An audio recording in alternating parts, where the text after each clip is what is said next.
Bonsoir et bienvenue sur Athénée Noctua, votre podcast de philosophie du vendredi soir. On se retrouve ce soir pour aborder le thème de l'image, qui est au programme des classes préparatoires ECG et ECT cette année. Cette séance sur l'image sera consacrée à une image particulière, une image qui charge, une image qui simplifie, une image qui caractérise, c'est la caricature. Caricare, en italien, veut dire charger. Une image qui charge, c'est un peu l'équivalent de l'hyperbole dans les figures de style. Et de la même façon que le langage peut amplifier, peut exagérer, la caricature a pour but de mettre l'accent sur quelque chose. Ce quelque chose peut être de l'ordre du caractère du sujet que l'on caricature, peut être également plus politique. On verra qu'il y a tout un usage, par la presse notamment, de la caricature qui est de cet ordre-là, qui correspondrait assez à ce que le pamphlet peut faire en littérature. Le propre d'une caricature, dans un premier temps, c'est d'abord sa simplicité et sa rapidité d'effet. Contrairement à une œuvre d'art dont on produirait une lente lecture et interprétation du fait de sa richesse intérieure, ce qu'on attend d'une caricature, c'est qu'elle soit lisible et compréhensible d'un coup d'œil. C'est une image qui produit un choc. Elle est comprise dès le premier coup d'œil sans tentation particulière de décryptage, parce que du fait de la connivence installée par celui qui dessine la caricature et le public qui la reçoit, tout est compris. Aussi, il est assez évident que pour qu'une caricature fonctionne, il faut qu'il y ait entre son dessinateur et son lecteur des codes communs, une culture commune, des codes qui permettront une interprétation très rapide de cette image qui fait allusion à des choses que de part et d'autre l'on connaît bien, parce que l'on appartient au même monde, qu'on a les mêmes traditions, les mêmes habitudes, peut-être la même sensibilité politique, la même vision de la société, le même sens de l'humour aussi. Pour que cette caricature fonctionne, il faut également qu'elle dise une seule chose, que son message soit assez simple. Il ne s'agit pas d'un message subtil et complexe, il est simple dans sa proposition, et c'est en cela qu'il est capable de provoquer une émotion spontanée, suscitant donc chez celui qui la regarde soit une adhésion, soit une réaction, ou une action éventuellement, puisque on peut concevoir que ça puisse être assez performatif, ce genre de dessin, que ça engage à une réaction, éventuellement un engagement politique. En effet, le message est souvent de l'ordre de la dénonciation, de la condamnation, voire de la stigmatisation. C'est une image dérangeante qui bouscule souvent les conventions, notamment sociales ou religieuses. Elle est de ce point de vue-là destinée à faire réagir, mais elle le fait par un biais qui est le rire, qui est le sens de l'humour. La caricature, ce serait cet art simplissime qui consiste à faire rire et à faire penser tout à la fois, à faire réagir et par là même à donner à penser. Une caricature, ça doit d'abord être efficace. Et sans doute que la plus grande preuve de cette efficacité tient dans la contestation à l'endroit des caricatures, lesquelles ont souvent été interdites dans l'histoire ou censurées. En effet, cette image ne laisse pas indifférent car elle a une portée de contestation. Elle lutte contre les tyrannies, contre les oppressions, constituant de fait une sorte d'expression du contre-pouvoir. Cependant, en tant qu'elle touche les foules, puisque dans son message très très simple et largement diffusé, elle est capable d'avoir un public très vaste, contrairement aux œuvres d'art dans les musées, eh bien elle est devenue aussi un instrument des propagandes et s'est mise au service des régimes absolutistes, autoritaires ou totalitaires. La diffusion très large des caricatures évolue tout au long de son histoire. On sait qu'il existe déjà des caricatures, notamment sous forme de graffiti dans la culture égyptienne ancienne, ou à Rome par exemple. La diffusion de cette image ne consiste pas ici dans sa multiplication, mais plutôt dans son inscription dans un lieu particulièrement passant, dans un lieu public. À partir du XVIe siècle, cette diffusion se fait par multiplication des images, puisqu'en effet, l'imprimerie la permet. On reproduit en série, on fait circuler des estampes, notamment concernant des révoltes liées à la crise que connaît au XVIe siècle la religion chrétienne, qui aboutit aux guerres de religion. Des peintres protestants comme Lucas Cranach ou Hans Holbein n'hésitent pas à s'en prendre avec pas mal de férocité aux papistes, comme on les appelle à l'époque, en représentant le pape de la religion chrétienne catholique sous des traits animaliers, par exemple le pape âne ou le pape singe. Et l'on saisit toute la complexité du rapport que les protestants, par exemple, ont eu à l'endroit des images, puisque dans un précédent épisode d'Athénée Noctua, qui était l'épisode sur l'image numéro 6, l'épisode 56 de la chaîne, j'avais abordé la manière dont le protestantisme, notamment calviniste, était extrêmement sévère à l'endroit des images saintes, les condamnait, refusait que l'on trouvât dans les églises des représentations des saints patrons, de la Vierge Marie par exemple. On constate ici que c'est complexe en rapport à l'image, ça n'est jamais simple. Autant donc les protestants la fustigent lorsqu'elle est en lien avec la question de la sacralité, autant ils en usent et abusent lorsqu'il s'agit de dénoncer les papistes dans l'autre camp. Ainsi, dans cette culture, on a tout à la fois un iconoclasme du point de vue des idées religieuses, les images sacrées sont condamnées, mais on a quelque chose comme un amour des images lorsqu'elles sont des outils visant à moquer ou à condamner des pratiques qui sont celles du pape à l'époque, notamment le fameux scandale des indulgences. Les images à bon marché se développent grâce à la xylographie, puis à la lithographie, donc gravure sur bois, gravure sur pierre.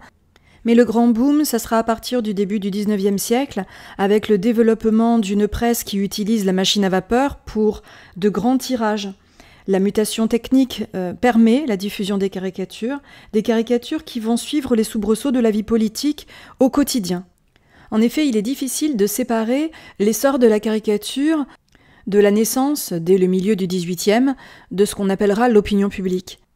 Pendant la Révolution française, par exemple, la caricature qui s'adresse à tout le peuple est particulièrement obscène, vulgaire, scatologique. Il s'agit de désacraliser l'Ancien Régime en représentant notamment la famille royale sous des traits animaliers ou en train de déféquer. C'est le roi cochon, la reine prostituée par exemple, qui sont représentés à cette époque. Après la Révolution, cette veine scatologique s'est un peu épuisée et l'on est passé à quelque chose de beaucoup plus politique et savant qui constitue vraiment un miroir intéressant de ce qui est devenu l'opinion publique. À savoir une opinion essentiellement produite par la classe bourgeoise, assez conforme, qui refuse les excès de vulgarité, qui aspire à un humour plus chargé de culture, qu'elle soit des allusions littéraires ou mythologiques ou encore historiques.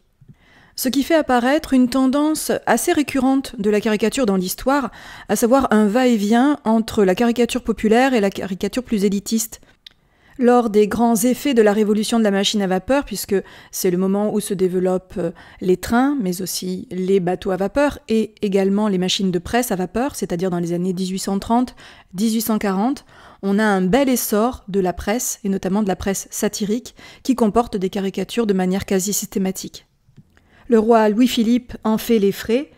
Dans le premier grand journal illustré, qui s'appelle précisément La Caricature, fondé en 1830 par Philippon, Philipon, grand caricaturiste qui est l'auteur de la célèbre Poire. La Poire, c'est le visage au bas joug de Louis-Philippe. Il s'agit d'une charge contre la monarchie de Juillet. Et dans l'équipe éditoriale, il y a un autre grand caricaturiste qui est Daumier, D-A-U-M-I-E-R, qui lui avait représenté le même roi Louis-Philippe sous les traits de Gargantua. Plusieurs revues célèbres à l'époque, donc la caricature, mais aussi le Charivari ou encore la Lune, offrent un espace particulièrement privilégié où des artistes caricaturistes se révèlent, comme donc on le disait Philippon ou Daumier. Ces derniers sont très insolents dans leur manière d'aborder le pouvoir et ont souvent été censurés, voire parfois ont fait quelques passages par la prison. Ils sont tous les deux les initiateurs d'un style de caricature qui est la caricature amplificatrice, où l'on prend un des traits du visage et on le pousse en quelque sorte jusqu'à son extrémité, ce qui produit un faciès ridicule qui est censé traduire l'âme, traduire l'intériorité du sujet représenté. En effet, l'art de la caricature est quasi indissociable de l'étude des caractères, qu'on appelle la phrénologie, P-H-R-E-N-O-L-O-G-I-E, qui vient de phrène en grec, qui désigne le cerveau ou le lieu de l'intelligence, et donc de manière dérivée l'intelligence. La phrénologie, ce serait l'analyse des facultés dominantes, du caractère. Et l'art du portrait cache tout un savoir ancestral qui relève de la caractérologie, de l'étude, plus ou moins médicale, des tempéraments. Et l'art qui consiste à articuler la physionomie et les traits de caractère, c'est ce qu'on appelle la physiognomonie. P-H-Y-S-I-O-G-N-O-M-O-N-I-E. La physiognomonie, c'est littéralement un art de juger quelqu'un d'après son air. Cela vient de physio, physis en grec, qui désigne la nature, mais aussi la manière d'être, et gnomon, G-N-O-M-O-N, qui désigne celui qui sait, qui discerne, qui est capable de jugement. Donc le physiognomoniste, c'est celui qui vous connaît d'après votre physique. C'est celui qui accède à votre caractère en regardant vos traits. Cette physiognomonie, elle a pu s'inspirer également d'une physiognomonie animale. J'évoquais à l'instant le fait que le roi avait été caricaturé en étant comparé à un cochon ou le pape à un âne. Vous constatez que le rapport à l'animal est central dans la caricature. Or précisément, en abordant la connaissance que l'on a du comportement animalier, on va faire le lien entre des traits animaliers et des caractères. Par exemple, lorsque un homme ressemble à un aigle, c'est qu'il est doté d'une force spirituelle, d'une acuité de regard. Et la ruse d'un être humain le rendra similaire à un renard. La physiognomonie repose donc sur une sorte de typologie des caractères et des comportements et peut comparer, non systématiquement, mais assez souvent, le comportement animalier et le comportement humain. À chaque caractère sera associée une manifestation physique. Les yeux bleus aux prunelles petites appartiennent aux méchants, les yeux faibles et clignotants aux timides, les grands yeux aux paresseux, et ces yeux-là ressembleront aux grands yeux des bœufs. La caricature établit donc le lien entre l'intériorité du sujet, son caractère, son âme, et son extériorité qui en serait le signe. Ce lien entre intérieur et extérieur est déjà établi par les grands médecins de l'Antiquité, Hippocrate, le médecin grec, et Galien, le médecin latin. Les thèses de ces deux auteurs sont reprises par le philosophe moderne Emmanuel Kant, qui les analyse brièvement dans un ouvrage intitulé « Anthropologie d'un point de vue pragmatique ». Son approche consiste à reprendre dans un premier moment la théorie des tempéraments, qui s'inspire de la théorie hippocratique des humeurs. Les humeurs sont les parties liquides de notre corps, et selon la nature de notre sang, selon que nous avons beaucoup de bile noire, ou de bile jaune, ou de flegme, eh bien nous aurions, les êtres humains, des tempéraments légèrement différents. Emmanuel Kant les analyse dans la deuxième partie de son ouvrage Anthropologie d'un point de vue pragmatique, dont le titre est « La caractéristique anthropologique ». Il interroge dans ce chapitre la manière de connaître l'homme intérieur à partir de l'homme extérieur, ce sont ses mots. Et il propose ici une théorie des signes qu'il appelle la sémiotique universelle, Semiotica universalis en latin, qui permet donc à partir de l'être sensible, corporel, visible, de cerner l'être raisonnable, doué de liberté, bref, à partir du physique, cerner l'être moral. Cette théorie des signes, ou sémiotique, part du principe que l'individu est physiquement à l'image de ce qu'il est d'un point de vue moral. Il existe 4 tempéraments donc, ou types de sensibilité. Le tempérament sanguin, qui se manifeste par un excès de sang, le mélancolique par un excès de bile noire, mélancolia, littéralement la bile noire, le colérique, bileux, qui est doté d'un excès de bile jaune, et enfin le phlegmatique, qui a un excès de flegme. Kant les classe selon une distinction, les 2 premiers sanguins et mélancoliques seraient les tempéraments du sentiment, et les 2 autres, colérique et phlegmatique, les tempéraments de l'activité. Reprenons-les chacun. Ils permettent de comprendre comment l'on représente dans les caricatures certains des types d'hommes. Le sanguin, c'est le type d'homme qu'une sensation impressionne rapidement et fortement, mais sans laisser de traces profondes. Il y a quelque chose de léger dans la tournure d'esprit du sanguin qui le dispose à la joie. À l'opposé, le mélancolique, lui, sera ébranlé durablement. La sensation le frappe moins, mais s'enracine durablement dans son esprit. Il est sombre, il a le teint noir. Mélane veut dire le noir en grec. Il est grave, il rumine, Sa profondeur lui ôte toute la légèreté qui appartenait au sanguin, au teint plutôt rougeau lorsqu'on le représente dans la caricature. Dans le premier cas, le cas du sanguin, le sang est léger, inconstant, si bien que l'individu a peu de persévérance, les affaires sérieuses l'ennuient, le lassent. Il est de bonne humeur, il aime la bagatelle, dit Kant, tous les hommes sont ses amis, il est philanthrope.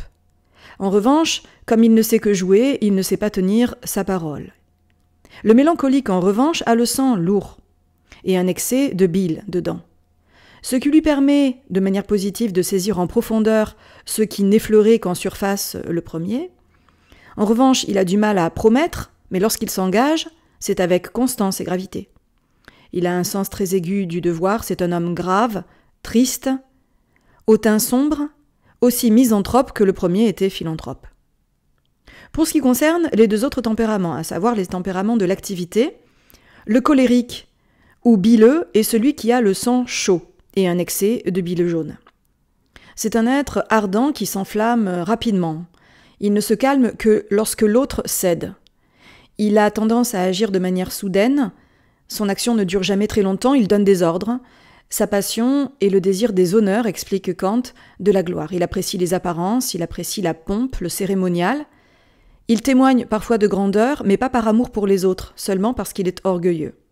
C'est le tempérament le moins heureux des quatre, car il soulève contre lui une sorte de résistance. Le flegmatique, au contraire, c'est celui qui a le sang-froid, ou du sang-froid. Le flegme signifie ici l'absence d'émotion. Le flegmatique a cette force qu'il n'est pas facile à émouvoir. Il ne se laisse pas émouvoir hâtivement. C'est quelqu'un qui réfléchit, qui n'est pas, comme le coléreux, emporté. Si bien qu'il se met peu en colère, il préfère interroger les raisons de se mettre en colère. Cela fait de lui une espèce de stoïcien imperturbable. Il est sage et heureux. C'est un être qui fait mine d'obéir, mais soumet en douce les volontés à la sienne propre. Ces quatre tempéraments qu'analyse Kant rappelle que les anciens médecins grecs et latins les rattachaient à un physique particulier. Il lui semble que ce rapport entre le physique et le moral soit tout à fait douteux, et il considère que ces anciens penseurs de la physiognomonie proposaient une interprétation, je cite, dépourvue de certitude.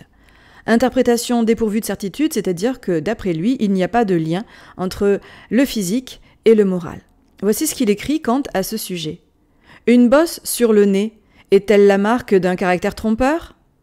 Le visage des Américains, dont le front est couvert de cheveux sur les deux tempes, est-il un signe de débilité mentale congénitale ? » Emmanuel Kant en doute. Cependant, il admet qu'il y a souvent un lien entre la physionomie et le caractère. Par exemple, les caractères les plus ternes ont souvent les physiques les plus réguliers, tandis que les êtres qui ont un fort caractère auront peut-être une imperfection dans le visage, mais qui leur donnera toute leur expression. Et Emmanuel Kant, au nom de l'expressivité d'un visage, préfère un visage expressif sans beauté autre que cette expression, à la beauté formelle qui serait sans caractéristique. Voici ce qu'il écrit à ce sujet. On peut rencontrer aussi cet élément caractéristique dans un visage dont la beauté est absente, mais dont l'expression parle grandement à son avantage. Bref, comme dans la caricature, un visage peut bien être laid, mais son expression plaide en la faveur du sujet représenté, et dit quelque chose de ce qu'il est profondément. Le canon plastique a moins d'importance ici que l'émotion, et cette émotion, cette caractéristique dont parle Kant, elle est mieux restituée par une caricature que par un portrait très ressemblant. Kant en arrive même à dissocier les éléments moraux et les éléments physiques, en avançant que la bonté ou la vertu font oublier la laideur d'un visage. Dans une certaine mesure, une scission existe entre un caractère et un physique, raison pour laquelle la physiognomonie n'est pas une science. Kant oppose par exemple le visage ravagé par la petite vérole d'un homme qui serait bon et qui serait capable de se moquer de lui-même, de plaisanter de son propre visage, à la beauté d'un visage qu'entacherait un vice. En effet, il y a des êtres dont le visage est magnifique, mais qui sourient de manière sardonique, explique-t-il, et dès qu'ils parlent, dès qu'ils sourient, on sent que ces êtres sont des êtres vicieux. Or, ce vice moral, c'est très précisément ce que dénonce la caricature. Kant écrit au sujet de la caricature qu'elle, je cite, « prend le visage dans un affect ». Et un peu plus loin, À propos de l'homme enlaidi par la petite vérole mais brave et bon, il nous dit que cet homme ne peut pas faire l'objet d'une caricature. Je cite, « Un visage de ce genre n'est pas une caricature. » Autrement dit, on le comprend, la caricature ne va pas désigner la laideur physique, si elle est, cette laideur physique, accompagnée d'une bonté morale. En revanche, elle manifestera le vice moral d'un individu, quand bien même il avait de jolis traits. On va caricaturer les traits de son visage, même si son visage était plutôt plastiquement agréable à regarder, pour faire apparaître le vice moral qui est le sien. Dans le texte de Henri Bergson, philosophe du XXe siècle, intitulé « Le rire », Bergson aborde la question. Il y explique notamment que la caricature, si elle force le trait, permet d'identifier la caractéristique individuelle si chère à Emmanuel Kant, ce trait de caractère dominant. En ce sens, la caricature, c'est ce qui va nous permettre d'éveiller notre regard. Ça nous fait voir ce sur quoi, d'habitude, notre regard glisse. Je cite l'auteur. « Le caricaturiste, qui altère la dimension d'un nez, fait véritablement grimacer ce nez. Désormais, l'original nous apparaîtra, lui aussi, avoir voulu s'allonger et faire la grimace. » Un peu plus loin, Bergson écrit « Il y a des caricatures plus ressemblantes que des portraits. » Et il ajoute encore « Nous rions alors d'un visage qui est à lui-même, pour ainsi dire, sa propre caricature. » Autrement dit, d'après Bergson, nous faisons le lien entre l'être véritable et sa caricature. C'est précisément parce que nous connaissons le visage initial de l'homme caricaturé que cela nous fait rire. Je parlais tout à l'heure du caractère de connivence installé entre le caricaturiste et celui qui regarde son œuvre. Elle est indéniable dans la mesure où le caricaturiste fait le pari que celui qui regardera la caricature connaît le réel auquel il est fait allusion et compare mentalement l'image caricaturée et son original et apprend à partir de l'image caricaturée les traits caractéristiques, moraux notamment, de cet original.